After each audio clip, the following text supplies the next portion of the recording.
This episode of Capes and Lunatics is brought to you by Tweaked Audio. Get awesome headphones, go to tweakedaudio.com and use the coupon code Southgate to get 30% off, free shipping, and a lifetime warranty. Or you can get there through the link on our website, southgatemediagroup.com.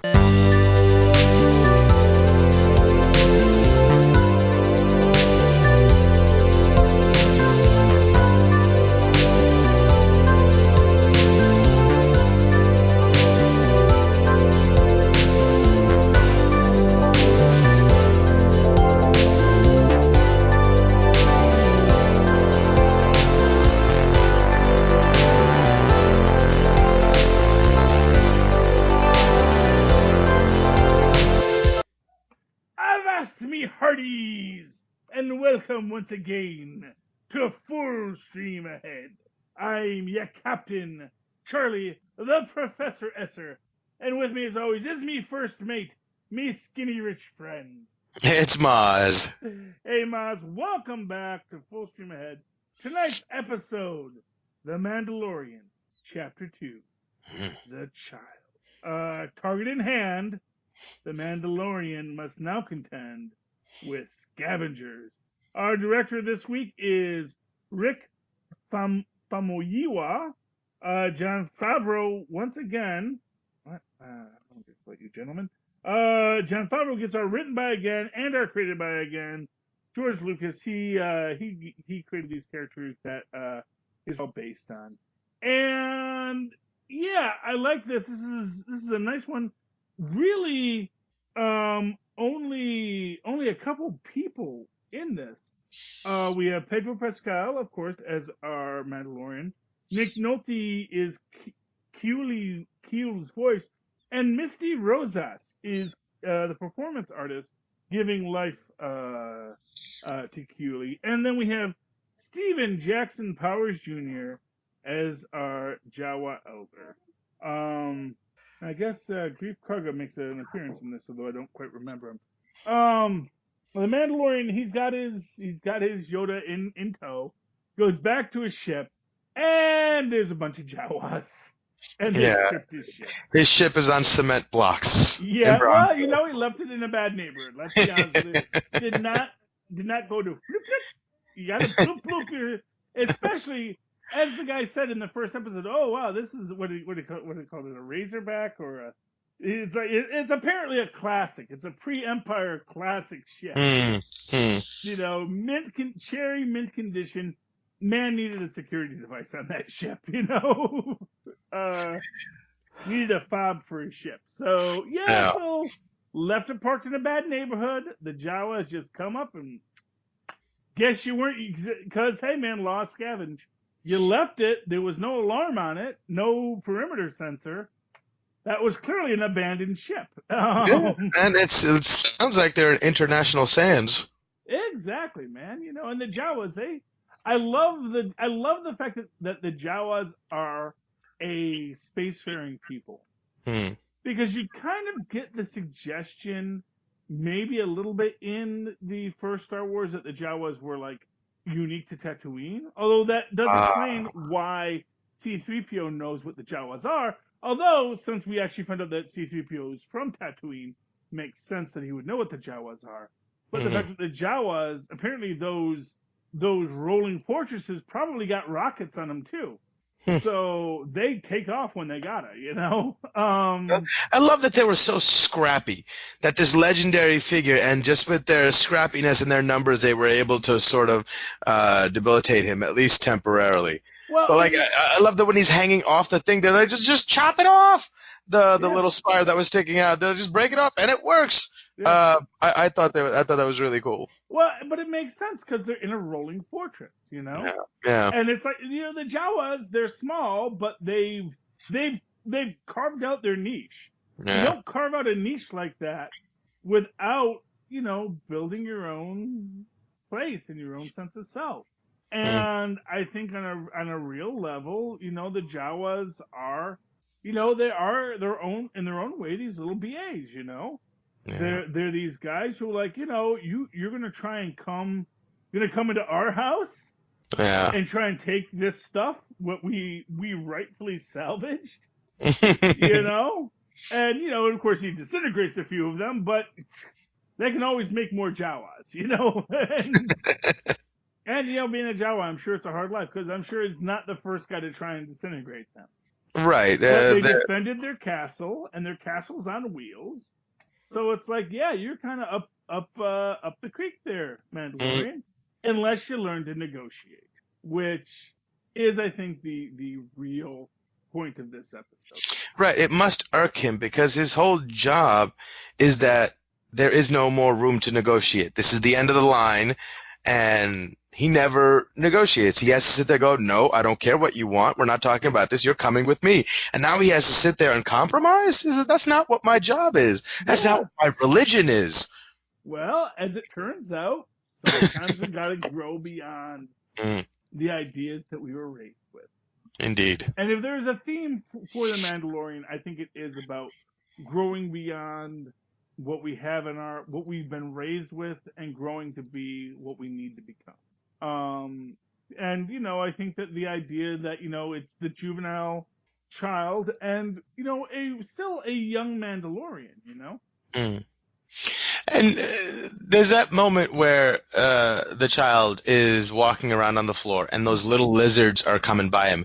And immediately my reaction is, oh my God, those little lizards are going to get him. Because in the beginning, the way they are sneaking around and then the Mandalorian's foot hits and they scurry away. And then when he's walking away, 5 or 6 of them come out from inside the rocks. It reminded me of that scene in one of the Jurassic Park movies where the tiny compy dinosaurs come out, and they're vicious. They're like piranhas, and a bunch of them can get you. And so, you're sitting there thinking, oh my God, they're going to attack the baby. And then all of a sudden, Baby Yoda just grabs one and starts eating it. And they're like, oh, yeah, no one's messing with that guy. He's fine. But this is what I say. It's like we think of him as a baby. Right. He's not a baby. He's a juvenile. He is old enough, and it makes sense when you think about it. For 50 years, this creature has been out there. And it's had to feed itself. It's had to poop, It's had to do all the things that a 4-year-old might have to do. And now, who's controlling that little pod as it follows him? Is he force controlling it, or is it magnetically linked to the suit of armor that the Mandalorian is wearing, like a drone that follows you? He's driving it. I mean, that's the thing. It's like one of these things where clearly, maybe the Mandalorian pushed a button and it's following him. Huh. But it kind of is suggested that it's a car seat, And Baby Yoda's controlling it. One can argue it's obviously not something that they go into details on, but when we think about what we see Baby Yoda able to do, right, the idea of, and I think it's probably best to think of it in the way that you might think of like a kid in like a, how kids have those little walkers. Where it's got the wheels and they like just toddle their little legs when they're first learning to walk. It's like that, Right. So maybe it's being suspended through some sort of mechanism, and then the movement direction-wise is controlled by him. Mm-hmm. Yeah. Maybe. Well, So I think it's like a Segway. He leans one way and it moves the right, other way. right. Moves the other way. I dig it. And. Yeah, I think that's very much what we're looking at with this, basic anti-grav technology, and it's a little baby, little Yiddle is just moving it where it needs to go. You know what this series really reminds me a lot of? Did you ever see that old animated show on Cartoon Network called Samurai Jack? Yeah. It reminds me so much of any of the episodes of Samurai Jack, because they're sort of just like this lone warrior traveling this vast expanse, and there's hardly ever any words spoken in that show also, and it's just beautiful storytelling with just visually being able to get everything they want to across, and they do that really, really well here too. Well, and in both cases, as I said, this is reminiscent of those old Kurosawa films, those old westerns, and also, Samurai Jack, of course, is heavily influenced by Lone Wolf and Cub, which is a classic manga. Yeah, about a samurai who finds a baby. Yeah. And now they're got to wander the earth, like Qui-Gon Kane, with a baby, and figure out what we do next. And that's like I said, the influences on this are very strong, and they're really beautiful, and they do very nicely. And in this particular instance, we are seeing how we have the Mandalorian with this baby, but now has to sort of get off the planet because he's got the baby, he's got the prize, but he can't. It's worthless to him unless he can get off the planet, and he needs his parts back. And Cool has to do the negotiation. And it's like, well, they'll take the baby. It's like, well, I'm not giving up the baby. I don't think Cool would have let him take the baby either. It's like, it's like, I don't have anything to trade. That's my stuff. I need it back. And they come across the idea, like, well, tell you what, if the Mandalorian can get us a Mudhorn egg, it'll give him his parts back. And to me, this is always kind of weird exactly what's going on with that Mudhorn egg. But I'm guessing it's full of cocaine. It's like a Cadbury cream egg filled with cocaine. Right, and the frivolousness with which they just break into it and no sense of like, the whole community is going to share this one little egg. They're like dipping in. Whoever gets here, gets here. It's kind of like they're so like ragtagged even with their, hierarchy or social structure. It's so just fly by the seat of their pants, and maybe that's the only way it works. And that's why they're as strong, because they don't have any sort of set rules to follow. It's just whatever comes, you make do with what you got, and you do with it what you can. No, yeah, and have a nice cocaine cream egg every now and then. But it is weird. But of course, I don't want to get too, because of course this is the big moment with the Mudhorn, and the Mandalorian, and Baby Yoda. Yeah, well, finally showing up. Yeah, well, I mean, one can argue he's been showing up the whole time, I think what's interesting about this is we know what a Baby Yoda is. Right. I don't think the Mandalorian, even after this episode, still really knows what he's dealing with. I don't think he necessarily puts two and two together that it's Baby Yoda who is force dealing with the Mudhorn. I think on a very real level, he just sees that, he's almost killed by the Mudhorn, and then all of a sudden something weird happens, and he's able to get his feet and take out the Mudhorn. I don't know, I think it kind of like gives him a look, and he sees him pointing the hand at the Mudhorn, and once he lays back is when the Mudhorn falls back down to Earth. So, I mean, I think it'd be pretty hard not to, at least in that moment, before he convinces himself otherwise, perhaps. But in that moment, I think it'd be hard not to think that moment was caused by Baby Yoda. Yeah, well, I mean, I think it's clearly, I think he can definitely see the correlation. I don't know if he quite understands the causality. I don't know if he is thinking, Yiddle has this power and this ability to manipulate things in this very powerful way. But like, if people are sending other people to kill him, and he doesn't understand why, this must elucidate that pretty easily. Be like, oh, okay, now I see why he's so valuable. There's something special about this little one. Yeah, I mean, but then again, it's also this question of, does Yiddle want him to know that? Does he want him to think that yet? And here's the thing, like when the Mudhorn is charging at Yiddle, he doesn't do anything until he, pushes him out of the way or programs a thing to move. But then, when his friend is about to be attacked, then he pulls out his force. And it looked like it must have taken a lot of force for him to do that, because he was knocked out for a couple of days, it looked like. Yeah, and that's an interesting aspect of it, because because apparently other people have come up with this idea that I have. Very few people have come to the idea that Yiddle was totally Colonel Kurtzing it with the other bounty hunters up until then. But the idea is that once Yiddle's knocked out, that's when the Mandalorian starts acting much more like the Mandalorian. That's when he's like, okay, so now I'm going to take him back. I'm going to trade him for the money, and I'm going to go just do my job. How fascinating. Because then Yiddle is not manipulating him or not subtly influencing him. At least that's the argument, that's the implication. Maybe he's just like, causing his brain to release a little bit of oxytocin, not necessarily like thought controlling him, but just sending good feelings. And those good feelings are really hard for him to fight. And when he goes to sleep, that little bit of paternal hormone isn't being released into his brain. I mean, that's an entire possibility. Like I'm finding like myself trying to find reasons to not let Baby Yoda be this, deeply, maneuvering, clever thing as opposed to being like an innocent, happy thing. It can be both, and you think about like an actual baby, like an actual human baby. If you're not a sociopath, you look at a human baby and you're like, it's a freaking baby. And even if I don't like babies, first of all, I'm not going to just kill a baby just because. Oh, Jesus. Baby.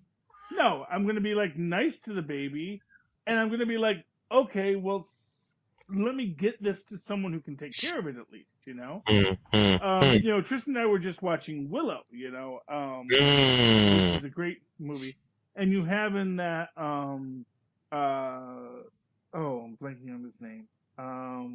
Was in Life is Short. Warwick Davis. And you have Warwick Davis, right, who is like trying to like, don't touch the baby, don't pick up the baby, because he knows it's gonna be this whole deal. Now we've got this baby, and once you like look at it, it's like, oh, it's a baby. I can't just ignore it. I gotta get it somewhere safe.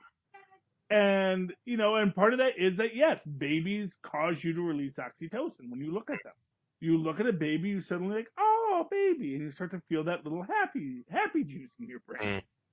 So arguably, Yiddle is just like that, but times a million.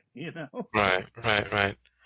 But I also love that the Mudhorn egg was all woolly and matted and disgusting. That's such a cool little, because whoever makes an egg that way, I've never seen anybody, an egg is supposed to look like an egg. I thought it was kind of an interesting choice and a really, really cool one that the egg was all hairy. Yeah, I mean, well, it's an egg-laying mammal to start with, so it's all very fascinating exactly how they're exploring it. But it makes sense in its own right, too. It's a creature, it's got this fur, it's got a horn, but it also lays an egg. Of course, then again, we don't actually, as a fun fact, this is just something to do. We don't actually know that was an actual, like, when it's called a mudhorn egg. Right. We don't know that actually is what a mudhorn grows out of. We just know that it's called a mudhorn egg. Right. It might just be the same thing that those guys were trying to do to that blue guy in the bar. Just harvest delicious gland. It could honestly be a mudhorn dropping. Right. But the mudhorn dropping is just really delicious. Yeah, and also there's this aspect of it, like all these creatures, they're like Dr. Seuss characters, like who's going to tell me what a who is supposed to do, or whether a who lays eggs or not, It's a who. But they do get the mudhorn egg back, and again, like I said, Kuehl is just this. Kuehl is really cool. Yeah, is like such an awesome character, and the fact that he's just so matter of fact, and he's just, I'm gonna do what I'm gonna do, and I don't owe anyone anything, but I'm also gonna help a guy because, to a grand extent, I want Yiddle off my freaking planet. Yeah, he's the ideal leader. Yeah, and he's like, I'll help you fix your ship because I can fix things. Also, and again, this is something that people have actually brought up in discussions on The Mandalorian, which is that, prior to this, the other Mandalorians we've seen, there's a Mandalorian that we see, I think it's in Rebels, where she is, and again, a Mandalorian that was taken from Mandalore, but she knows she's a Mandalorian. But she's also not Orthodox because she doesn't wear her helmet all the time. And she is an armorer. And to her, it's like, well, no, a Mandalorian always makes their own weapons and makes their own armor. It would not be, because for her, like, knowing how to be an armorer is part of being a Mandalorian. Whereas for this group, it's a specialized skill. And arguably, if you had one person who was the armorer and everyone else is the fighter, then it makes sense because one person can focus on making better and better weapons and devices, and everyone else can focus on being good warriors. So, I can see though that if their whole sort of religious structure is based around how good you are as a warrior or as a bounty hunter or whatever, I can see it making sense that an expression of how much you believe or how good you are at the craft would be dependent on whether or not you can make your own weapons, and that would be something that they would take pride in. I could see that. Oh yeah, no, I can absolutely, and I think anyone can see that. And again, it goes to this idea that that our Mandalorian is, to a grand extent, he's still a juvenile. He's still a very young Mandalorian.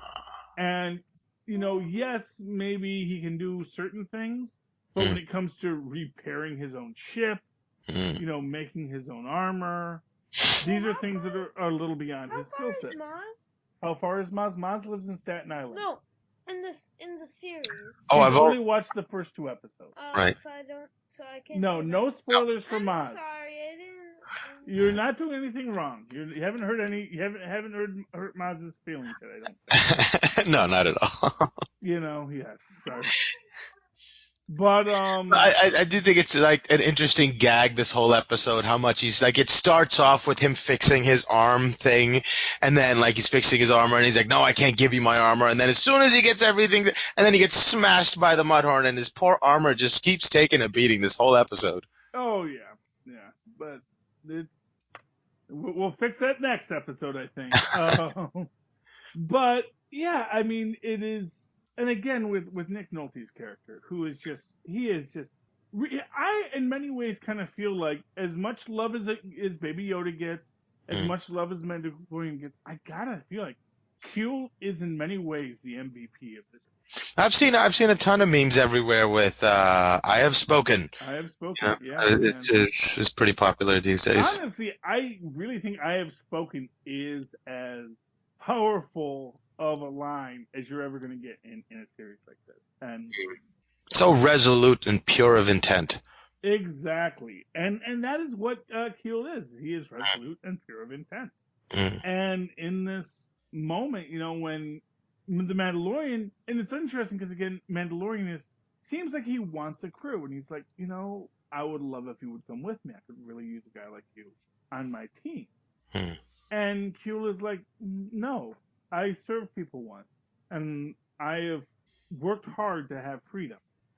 And he's like, no, I'm not like saying I'd own you. I just like, just want to work with you. It's like, no, I need to be my own man. I need to have my own, I need to decide what I will do for me. And I can't be bound to someone else's philosophy or intention. It kind of reminded me of that scene from Gladiator where he's talking to the guy who owns all the fighters, and he's like, I was a warrior once, but I fought for my freedom and I won my freedom, and so I'm not going back to there. It's like I did that already. I know, and I honestly, oh man, I love that scene in Gladiator when that guy. And he knows that, they're coming for him and he's going to die. Yeah. And he puts his wooden sword in his sheath.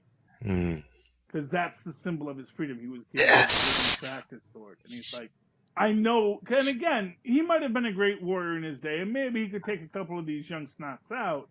But he knows how this is going to end. And he'd rather die holding the symbol of his freedom. Right. Knowing I died a free man. I died, because of my own choices. I died holding what makes me free, not what made me a slave. And, yes. And I think that is so much of what Keel is. He's like, I'm not gonna, and it's not like he thinks, I don't even think he thinks that the Mandalorian would manipulate him, but he knows that if he joins Mandalorian's crew, suddenly it's a crew, and the Mandalorian's the boss. Right, and he's pure of intent, so he knows how to manage intentions and not how to get in the way or wrapped up in intentions being projected by other people. And mostly wants to, farm those two-legged dewbacks, They call them, It's like, no, I know what I want to do. I want to live on my farm and, raise these things and eat these things, and this is my life now. People were upset that Luke was drinking green milk, even though he was drinking blue milk before. I know. Well, people get upset about little things. That for those who couldn't hear, he was saying people were upset that Luke drank the green milk in the Last Jedi, and but he drank blue milk on Tatooine. So I don't know. Probably something from the moisture farm. Anyway, moving right along. Yeah, I mean, and we do get Mandalorian takes off. He's going back. And man, I gotta tell you, the first time I saw this, I was almost worried that they'd killed Baby Yoda. You know what I mean? Because I've been worried about Baby Yoda the entire season because they didn't make Baby Yoda toys. They didn't make It'll toys. I'm gonna make It'll happen. Why would they kill something that's giving them money? It wasn't giving them money, and that might have been why they didn't make the toy. Because if they know, well, we're gonna have that creature die at the end of the season, why would you make a bunch of cute Baby It'll toys? And then all of a sudden, everyone's got all these It'll toys, and then the final episode comes out, and it's like, and now It'll dies. And I was like, no! All my It'll toys! No! Nobody wants that. So right. Yes, we all remember Darth Vader.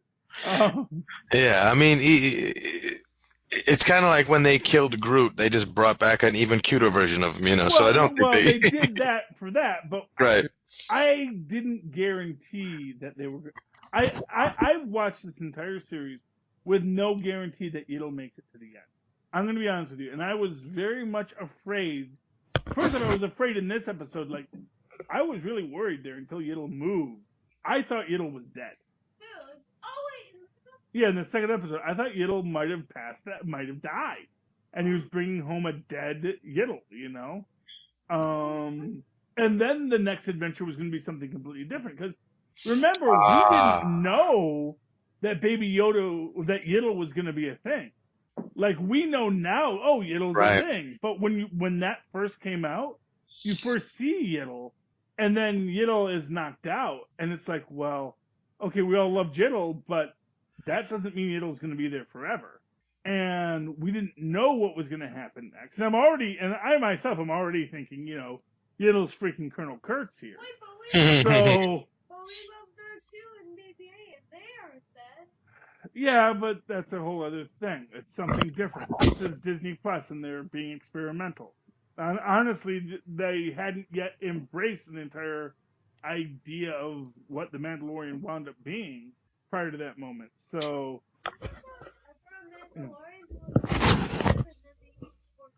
Well, I mean, I myself still think that Yiddle will eventually become a Mandalorian. That's like my dream of this.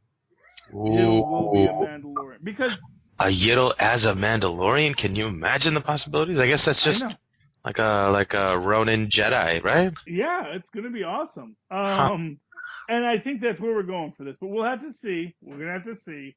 We'll see what happens next. Any final thoughts on tonight's episode, Mozz?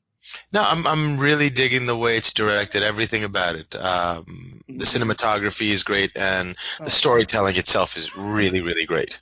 It is an amazing series. I mean, like I said, this was just, you know, Disney did it right with this one. And, you know, now I worry that I think that the biggest problem with Disney right now is we're all waiting for the Iron Fist. We're waiting for that one. It was like, oh, it's okay, but it's not really as good as everything they've done prior to this. So. Yeah, I think WandaVision is going to be that for Disney. I don't know, man. I think that I can't see that working. I don't know. It just doesn't sound. That sounds like it's a flop waiting to happen. Especially, I heard some quote by the girl who plays Wanda, that it's going to be sort of like their attempt at doing like a sitcom, you know, show. I was like, oh, that sounds horrible. Well, but we'll see. I guess. Well, I guess what I'll say is, and this is to me, is like it's as Little Hellfire would say, it sounds like something Charlie S would like.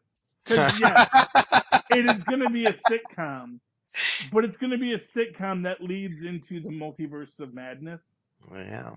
And knowing the history of the Scarlet Witch character, there's so many dark twists that I think it's going to be, yes, it's going to be a Hi Honey, I'm Home kind of 50s sitcom, but there's going to be this darkness deep within it. Like, almost kind of like, if you ever saw, was it Welcome to Pleasantville, or basically Tobey Maguire and Reese Witherspoon get stuck in like a 1950s. Oh, right. And it's in black and white all of a sudden. Yeah, and then it's like they start bringing color and life to it. But imagine if that was kind of dark and twisted in its own way too, which also that episode had a lot of dark and twisted things, especially when they're dealing with people that were colored. Meaning people that had turned color. But yeah, it's a really, I think there's going to be a lot going on there. There's a lot of interesting characters. I'm really excited about Falcon and Winter Soldier. That's going to be cool. I hope so. I'm really interested in the What If series, the cartoon What If series. I think those will be really, really fun. And Tristan too. And we're like, me and Tristan are both like, when is that coming out? Yeah. Because that's like the first thing they hyped, and we're like, yes, we're all about that. And it's like the last thing they're doing. Hasn't given us a drop date for it yet. So yeah, they can, and I love Jeff Goldblum, but I'd rather you take that back and give us the What If series already. Well, I mean, that was the Jeff Goldblum's world. That was just, I mean, that's a low cost reality show. That's like, hey, Jeff Goldblum, you want to go on a plane? He says, yeah, I'll go on a plane. You want to go look at something weird? Yeah, I'll look at something weird. You want to talk about it in a weird cadence? He says, yeah, it's pretty much what I do. And it's, hey, people like it. I'm not saying that people don't like it. My wife loved it. And I was like, oh, that's great, And it's like one of these things that is like, it's the kind of thing I know I will eventually watch because there won't be anything else on, and I'll just put it on. And I'll probably love it because Jeff Goldblum's awesome. Exactly. So it's like it's a strategic placement. Yeah.